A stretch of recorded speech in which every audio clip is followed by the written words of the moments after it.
बिस्मिल्लाहिर्रहमानिर्रहीम नहमदुहु व नुसल्ली व नुसल्लिमु अला रसूलिहिल करीम अम्मा बअद फ़अऊज़ु बिल्लाहि अस्समीइल अलीम मिनश्शैतानिर्रजीम बिस्मिल्लाहिर्रहमानिर्रहीम। काफ़ी दिनों के बाद आप हज़रात से दोबारा अपने चैनल के ज़रिए से मुखातिब हो रहा हूँ। आप में से अक्सर हज़रात जानते हैं कि मेरी वालिदा मोहतरमा बहुत ज़्यादा बीमार रही हैं। उनकी वजह से मैं मुकम्मल तौर पे इलाज मुआलजे से और बाकी चीज़ों से बहुत कटा हुआ था, क्योंकि मेरी ज़्यादातर वालिदा के साथ ही कुछ मसरूफ़ियत थी। और उसके बाद फिर आपको पता है कि वीलॉग जो लॉकडाउन की वजह से जो एक मुल्की हालात बने हुए हैं नेट के, और फिर बाकी चीज़ें जो पिछले दिनों में हुई हैं, उस हवाले से बहुत ज़्यादा मसाइल थे, जिसकी वजह से फिर भी दोबारा आपसे कोई भी ना ऑनलाइन इलाज हो सका और ना ही कोई वीडियो वगैरह का सिस्टम बन सका। अल्लाह ताला हमारे ऊपर भी और हमारे मुल्क पे भी खुसूसी रहम करे, और हमारे ये जो बड़े मुल्क को चलाने वाले लोग हैं, चाहे वो जिस अदारे के भी, अल्लाह इनको हदायत दे, इनको समझ दे। पता नहीं ये मुल्क को किस तरफ लेके जा रहे हैं। अल्लाह ताला खैर वाला मामला करे। अपनी ज़ाती इनात और अपने ज़ाती यानी बचाने के लिए, ज़ात को बचाने के लिए मुल्क को एक अजीब सूरत हाल में इन्होंने डाला हुआ है। अल्लाह ताला आसानी फरमाए। आज का जो मेरा वीलॉग है वो एक अल्फाज हैं कि जहाँ राब्ते होते हैं वहाँ ज़ाब्ते नहीं होते, और जहाँ राब्ते नहीं होते वहाँ ज़ाब्ते बनते। ये जुमला बड़ा माना खेज़ है और इसके अंदर बड़ी ही दुनिया छुपी हुई है, और बड़ी इसके अंदर एक अजीब पुरअसरार निज़ाम है। बज़ाहिर ये अल्फाज बोला जाता है दुनिया में बड़े लोगों के हवाले से कि जिस बड़े के साथ जितना आपका राब्ता होता है तो वहाँ आपके ज़ाब्ते नहीं होते। मिसाल के तौर पर अगर एक आदमी है, उसका किसी भी चीफ़ के साथ, वज़ीर आज़म या सदर के साथ राब्ता है, तो मिलने मिलाने में ज़ाब्ता नहीं है, काम काज में ज़ाब्ता नहीं है, काम जायज़ है नाजायज़ है, वो अपने उस कलम से, उस पावर से जो उनके पास होती है वो उसको करवा देते। लेकिन जहाँ राब्ता नहीं है वहाँ ज़ाब्ते चलते हैं, वहाँ कानून चलता है, ठीक है, वहाँ आपको तसल्ली दी जाती है, हिकमत बताई जाती है, वहाँ कानून का पाबंद किया जाता है। यानी आप अपने अपने मुल्क में देख लें, ठीक है, कि जब बड़ों के आगे कोई निज़ाम आता है तो वो सब कानून आइन सब कुछ भूल भुला के अपनी ज़ाती ना के लिए सब कुछ दाव पे लगा देते। लेकिन छोटों के लिए कानून भी है, आइन भी है, ज़ाब्ता भी है, क्योंकि राब्ता नहीं है। तो इसी चीज़ को आप ले जाएं रब ताला की तरफ। तो जिन लोगों का ताला रब ताला के साथ राब्ता होता है वहाँ भी ज़ाब्ता नहीं। यानी ज़ाब्ते से मतलब यानी उनकी बात, उनका निज़ाम ऐसा होता है कि अल्लाह ताला फ़ौरन, और ये एक जगह मैंने पढ़ा भी है कि आप खुशी के मौके पे अल्लाह ताला को जितना याद करते हैं, जितना राब्ता रखते हैं, जितना ही अल्लाह ताला की निज़ाम और कवानीन का ख्याल रखते हैं खुशी के मौके पे, इतना ही अल्लाह ताला गमी के मौके पे आपका ख्याल रखते हैं। आपकी पर्सनैलिटी, इज़्ज़त, आपकी चीज़ों की, आपकी शोहरत का ख्याल रखते हैं। तो हमें कोशिश करनी चाहिए कि दुनियावी असबाब में तो ठीक है, इंसान कोशिश करता है कि मेरा अच्छे सोर्स, अच्छे लोगों से मुसलसल राब्ते में रहूं और वो हो, लेकिन असल क्योंकि काम का बनना, बिगड़ना, इज़्ज़त, ज़िल्लत, सारी चीज़ें, नफ़े नुकसान रब ताला के हाथ में। यानी आप हुक्मरानों को देख लें कि जब अल्लाह ताला की मंशा मर्ज़ी उनसे हटती है तो वो इक़्तिदार में बैठ कर भी ज़लील हो रहे होते हैं। उनको उस तरह की इज़्ज़त और उनको कामयाबियाँ और उनकी चीज़ें हाथ से बिल्कुल कुर्सी पे बैठे हुए छीन रही होती। हज़ार कोशिश के बावजूद जिस निज़ाम को वो दबाना चाहते हैं वही अल्लाह उसको और खोल देते। तो इसकी मेन रीज़न क्या है कि पीछे अल्लाह ताला का हाथ उनसे उठ जाते। तो इसलिए ये रूहानी दुनिया में भी, रूहानी तौर पे भी जितने भी लोग बैठे होते हैं, इनके ज़्यादातर ताल्लुकात रब ताला से मजबूत होते हैं। फिर अल्लाह ताला असबाब के साथ भी इनको जोड़ते हैं। मसलन एक आदमी बहुत ज़्यादा रियाज़त करता है, बहुत ज़्यादा, तो अल्लाह ताला सबसे पहले फ़रिश्तों के दिल में उसकी मोहब्बत डालते हैं, और फिर फ़रिश्तों को हुक्म होता है कि आप अलाउंस करो कि दुनिया के अंदर जितने भी लोग हैं वो इससे मोहब्बत करें, क्योंकि ये मेरा महबूब है। ये मेरा पसंदीदा बंदा है। तो फिर अब वो मोहब्बत आहिस्ता आहिस्ता फरिश्तों से होते हुए फिर जिन्नात और इंसानों के अंदर मुंतकिल होती है।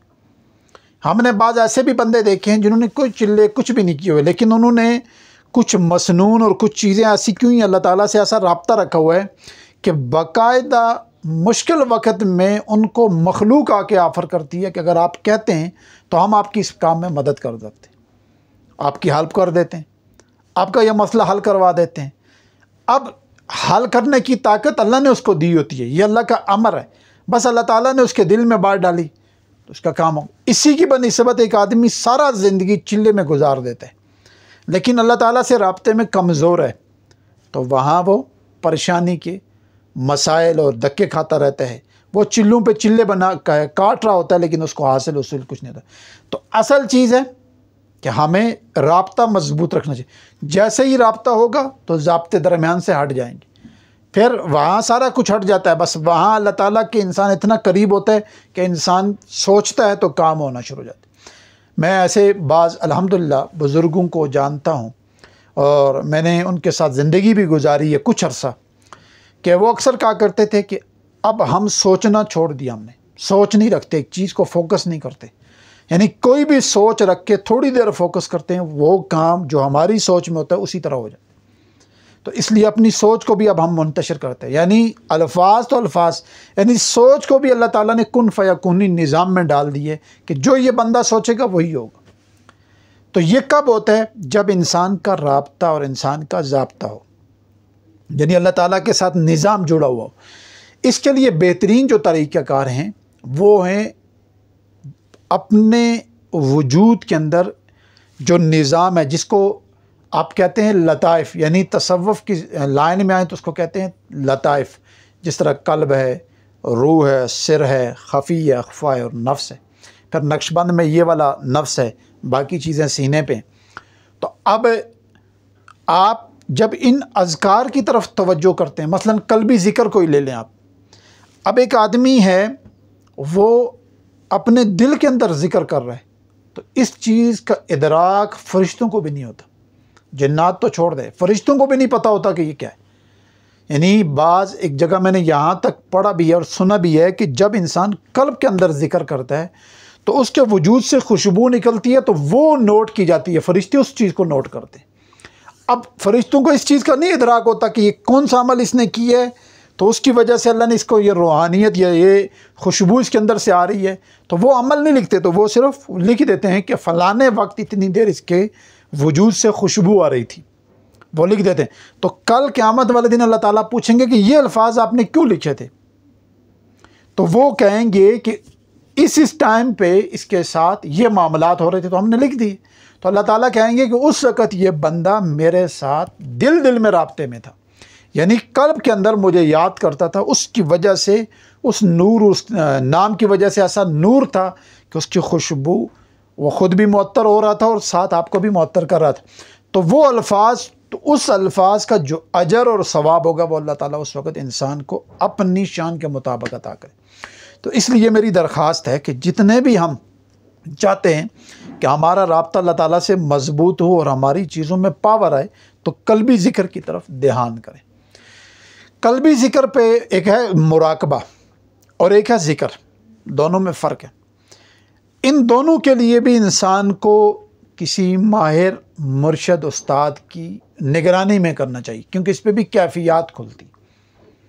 लेकिन इसमें एक चीज़ इंसान को ज़रूर करनी चाहिए, और उसकी मैं इजाज़त भी देता हूँ कि आप जब भी रात को सोने लगें तो आंखें बंद करके तो अपने कल्ब के ऊपर तवज्जो करेंगे, अपना कल्ब के ऊपर आप तवज्जो करेंगे। ज़बान आपने तालु के साथ लगानी है, ज़बान से कुछ भी नहीं पढ़ना, बस कल्ब के ऊपर आपने ये सोचना है कि मेरा दिल कह रहा है अल्लाह अल्लाह अल्लाह। अच्छा, दिल के ऊपर नहूसत पड़ती है, दिल के ऊपर नूर भी गिरता है। गुनाह करते हैं तो दब्बा लगता है, हदीस शरीफ है। एक करते हैं तो छोटा सा, फिर बड़ा, फिर बड़ा, करते करते करते दिल ही स्याह हो जाता है। तो जब आप इस दिल पे तवज्जो करेंगे तो शुरू में आपको समझ नहीं आएगी, लेकिन आप जब भी 5 मिनट, 7 मिनट, 10 मिनट बैठ के इस पर तवज्जो करते रहेंगे तो एक वक्त आएगा कि तो ये बोलेगा और इसकी आवाज़ आप सुनेंगे, आपको महसूस होगा। और फिर आप थोड़ी सी भी एक वक्त आएगा तो तवज्जो करेंगे, थोड़ी सी भी 5 मिनट के लिए भी किसी वक्त, तो ये फ़ौरन जागना शुरू हो जाता है और ये उसी वक्त कहना शुरू कर देते हैं अल्लाह अल्लाह। अच्छा, तवज्जो क्या करनी है कि मेरा दिल कह रहा है अल्लाह अल्लाह अल्लाह। ये ऐसा नाम है और ऐसा नूर है इसके अंदर कि आपकी सारी रूहानियत को ये जगा देता है।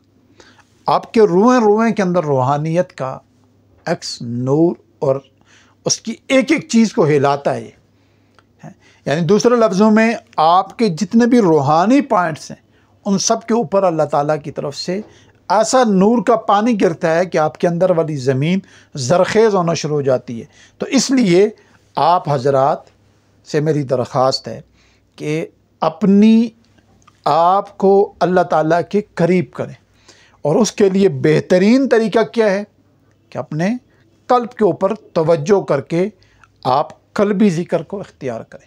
और कल्बी ज़िक्र ज़्यादातर नक्शबंद सिलसिले में होते हैं, ठीक है। सरवर्दिया, चिश्तिया, कादरिया, शाज़लिया और अत्तारिया, ये सारे बुलंद आवाज़ से यानी जहर में ज़िक्र करते हैं, बाज़ बहुत ज़्यादा, बाज़ थोड़ा सा आहिस्ता आवाज़ में। लेकिन जो हैं नक्शबंद वाले ये सिर्फ़ और सिर्फ कल्ब के अंदर ज़िक्र करते हैं, यानी खामोशी, ठीक है। बिल्कुल जहर ज़िक्र ये नहीं करते, बिल्कुल धीमे, बिल्कुल खामोश से मुराकबात में भी ज़्यादातर रहते हैं। और फिर अच्छा, इन लताइफ़ पे आपका एक लतीफ़े पे जब मेहनत हो के ये खुलना शुरू हो जाता है, इस पे इंसान की मनाजिल तय होती हैं, तो साथ ही दूसरी चीज़ ख़ुद ब खुद एक्टिव होना शुरू हो जाती है। फिर दूसरी को एक्टिव करना भी आसान होता है। यानी अगर इस पे मेहनत 6 महीने लगती है तो इस पे 6 महीने नहीं लगती। फिर आपके सिर, खफ़ी और अख्फ़ा, इन पे 6-6 महीने नहीं लगते, बल्कि एक चीज़ जब एक्टिव होती है तो वो साथ ही, क्योंकि अल्लाह ताला का नूर एक दफ़ा अंदर दाखिल करवाना और एक लतीफ़े से वो चीज़ पढ़ाना ज़रा मुश्किल होता है बाकियों से, क्योंकि राब्ता हो जाता है। देखें ना, मिसाल की इसकी तौर पर आप ये ले लें, एक कमरा आप बनाते हैं तो उसमें पहला बल्ब जलाना मुश्किल है, यानी पहले कनेक्शन में उसमें तार डालना, वायर, सारा कुछ करना वो मुश्किल काम होता है। लेकिन एक कमरे में लाइट आ जाए, वहाँ का निज़ाम, तो बाकियों में वहीं से फिर कनेक्शन शुरू हो जाते हैं। अब उसी क्या कहते हैं 10 मंजिला बिल्डिंग हो, 20 मंजिला हो, ठीक है, जितनी बड़ी मंजिला हो, जितना बड़ा टावर हो, उस क्योंकि शुरू में एक ही जगह से कनेक्शन ऊपर गया तो अब सब जगह वो कनेक्शन घूमेगा और उसी के ज़रिए से पूरा प्लाज़ा, पूरी वो हिस्ट्री यानी हॉस्टल, पूरा वो चीज़ यानी वो क्या कहते हैं रोशनी वाला हो जाता है। तो बेआईन ही इंसान का भी ये स्ट्रक्चर है और इसी के अंदर अल्लाह ताला ने निज़ाम छुपाया हुआ है, ठीक है, उसको बातनी निज़ाम। तो जब एक चीज़ पे मेहनत करते हैं तो फिर आहिस्ता आहिस्ता दूसरे की तरफ वो ख़ुद ब खुद कनेक्शन मुंतकिल होना शुरू हो जाते हैं। तो इसलिए मेरी ये गुजारिश है कि जहाँ राब्ते होते हैं वहाँ ज़ाब्ते नहीं हैं, और जहाँ राब्ता नहीं होता वहाँ ज़ाब्ते, कानून, और वहाँ लाइन में लगना पड़ता है, वहाँ इंतज़ार करनी पड़ती है, वहाँ सोर्स तलाश किए जाते हैं, वहाँ बहुत सारी चीज़ें होती हैं, ठीक है। और ये बात इसलिए भी याद आई कि एक दफ़ा लाइन में खड़ा था, बहुत लंबी लाइन थी, तो कुछ टोकन लेने थे, तो कुदरती तौर पे किसी ने देख लिया, तो उसने कहा आप कैसे, तो कहा जी ये मसला है इसलिए टोकन में। तो उन्होंने वो कागज़ उठाए और डायरेक्ट आगे जाके उस बंदे को, ज़ाहिर बात है वो उसका, हम उसी अदारे का, उसी निज़ाम का हिस्सा था, तो उसने उस बंदे को फ़ौरन, अब लाइन में 30-40 बंदे खड़े हैं, उसके बाद हमारा नंबर है, लेकिन बंदा गया और जाके उसने टोकन लिया और मेरे हाथ में दिया। उसने कहा जी चलो जाके अपना काम करो। मकसद क्या कि उसके राब्ते थे, मेरा राब्ता उससे था, उसका आगे राब्ता था, तो वहाँ कोई ज़ाब्ता नहीं चला। और जहाँ राब्ता नहीं था तो वहाँ आपको ज़ाब्ते में फिर रहना पड़ता है। तो ज़ाब्ते में देर है और राब्ते में देर नहीं है। तो इसलिए गुजारिश ही है कि अपने रब ताला से राब्ते में रहें, उनसे कोशिश करें। और बिलखुसूस अब रातें बड़ी हो गई हैं, दिन मुख्तसर हो गए, कोशिश करें ज़्यादा से ज़्यादा दिन को रोज़ा हो, रात को जल्दी सोएं, आखिरी पैर जल्दी उठें। आसान फार्मूला है। आजकल तकरीबन हमारी तरफ, ये जो हमारा इलाका है, इस तरफ तो तकरीबन 5:17 या 5:20 पे तहज्जुद ख़त्म होती। तो इंसान कोशिश करे 4:45 बजे उठ जाए, आधा घंटा अजान से पहले उठ जाए, 2 नफल पढ़ के कुछ अल्लाह ताला से राज और नियाज़ कर लें। कुछ मांग लें, ये वक्त बड़ा कबूलियत का होता है, इस पे तवज्जो कर लें तो फिर देखें जब राब्ता होगा तो इंशाल्लाह आगे आप खुद ही निज़ाम को अपने इर्द गिर्द अच्छा पाएंगे। अस्सलामु अलैकुम व रहमतुल्लाहि व बरकातहू।